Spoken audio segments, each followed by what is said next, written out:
John Fetterman is running for the Senate seat in Pennsylvania against Dr. Oz. We've talked a lot on this show about that race. But one of the things that I think is a genuine concern, but is being politically used pretty dishonestly, or at least kind of in slimy ways, is the fact that he recently had a stroke a couple days, I think, or even the night before the primary election where he got that Democratic nomination for the Senate seat. He had a stroke, and so the Oz campaign is focusing in on that a lot, saying he's not campaigning as much as he should because of the stroke.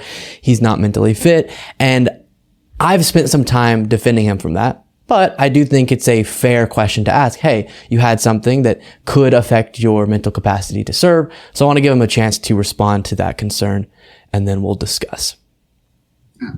Republicans, your opponents they're making the argument that you're too sick to govern. You said they think it's funny to mock your recovery. How do you convince voters you can do this job? First, their approach, I always just would say desperation is the worst cologne. And they understand that Dr. Oz's campaign is in shambles. Whether you look at the polls, you look at the fundraising, they've just figured out that, let's appeal to folks that get their jollies, making fun of the stroke dude. And again, if that's your story, tell it the way you got to. But he really should own those words, and he should just acknowledge that as a doctor, you are going around making fun of somebody that had a stroke. And when you look around and realize that there's Pennsylvanians all across the state that have serious health crises in their own life, and I don't think anybody would want a doctor in their lives making fun of them or laughing at their circumstances.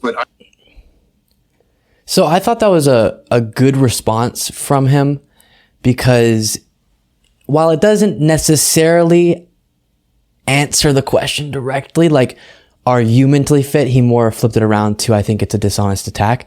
But it is true that at least the way that it reflects on the Oz campaign is a little bit silly, because the Oz campaign is in shambles, and their best argument is, hey, we're horrible, but he had a stroke recently. So, and then the way that they're even deploying that is not in a way that's, hey, we're actually really concerned that you might not be blah, blah, blah, blah. It's more, I think a tweet that one of the campaign members sent out was like, hey, he shouldn't be talking about the, what was it? The crudité? The crudité moment. Yeah. Because if he had eaten a vegetable in his life, maybe he wouldn't have had a stroke or something like that. That's just not a way to even make people concerned about his mental capacity, because all you put in their head is, wow, that campaign's kind of a bunch of jerks. So I am curious to see.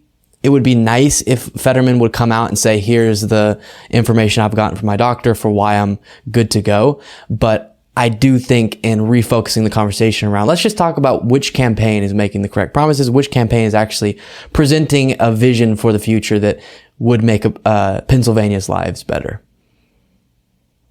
No, so again, I mean, this one hits me pretty hard. So I'm a Pennsylvania native. That's the state I was born in. And Fetterman's interesting because he's been a very popular lieutenant governor, and he definitely defies the conventional political tropes. I mean, this is not a man who is, he doesn't have like a full, beautiful head of hair, beautifully groomed in his suit and tie. I mean, he definitely has the aesthetic of somebody who appeals to rural Pennsylvania voters. And that's the other thing too. I mean, a lot of people who don't live in Pennsylvania, I don't think they or have never been, they don't understand that, Pennsylvania has quite a bit in common with a lot of states that, you would typically think are below the Mason-Dixon line, right? There's a lot of Southern element to Pennsylvania, and there's like, an appreciation for people who are salt to the earth and, homespun and down to earth and things like that. And Fetterman does that really well. And then he combines that with, this really savvy modern political approach. He's effectively weaponized Twitter in a way that I don't think AOC has done. Like, she was the last major Democratic figure to really harness the power of social media, but Fetterman's doing full court presses with it in a way that even AOC doesn't. Mm-hmm. So to your point, and to the point of this clip, I do think it's a fair question from a reporter And, this was, MSNBC, so it's not going to be like a Fox News gotcha. But to ask the question, hey, there are legitimate concerns about your health, even if the legitimate concerns are not coming from the Oz campaign. They're struggling in the polls tremendously. Their PR game stinks. And so they are desperate.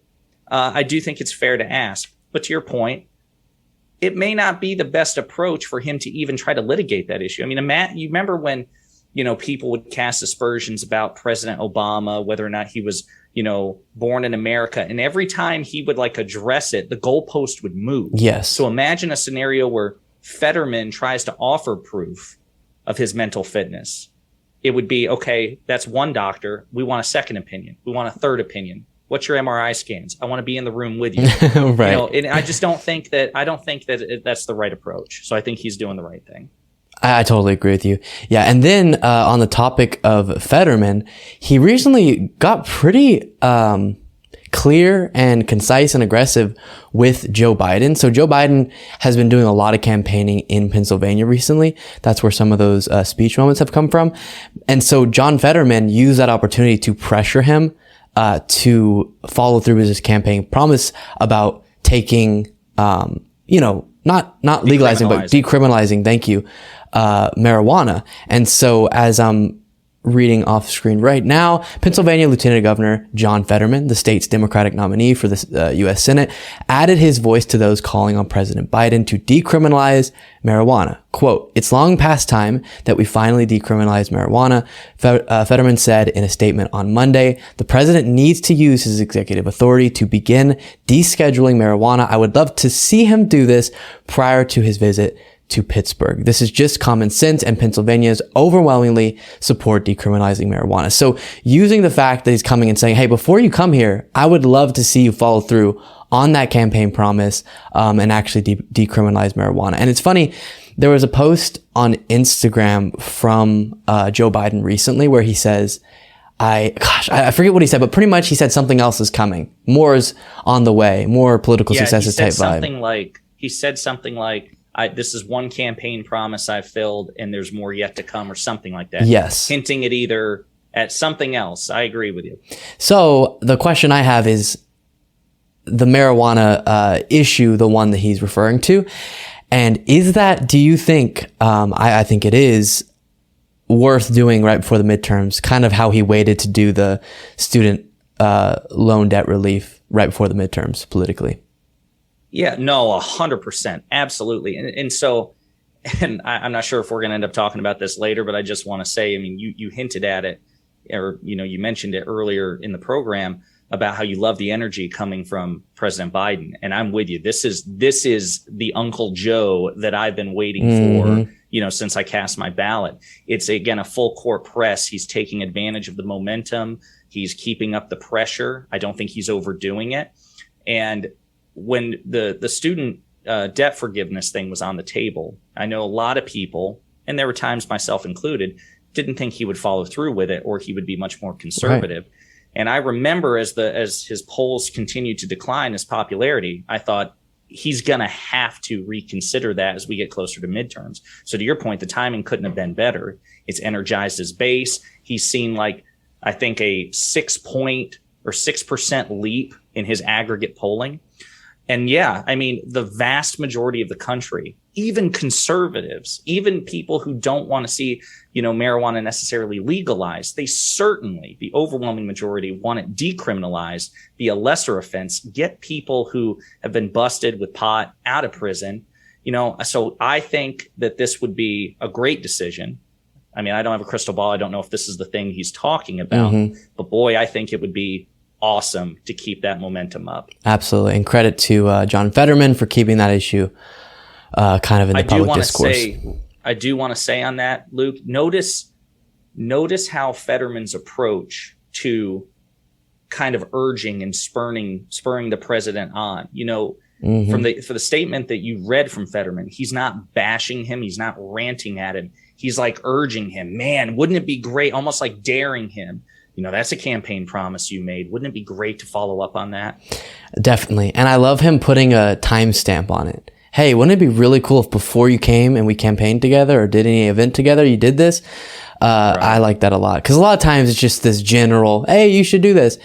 But making it set to a date as a goal, not sure if that is something that Biden's even considering, but that would be pretty wild. That would be another on a pretty good stack now of political successes recently from Biden.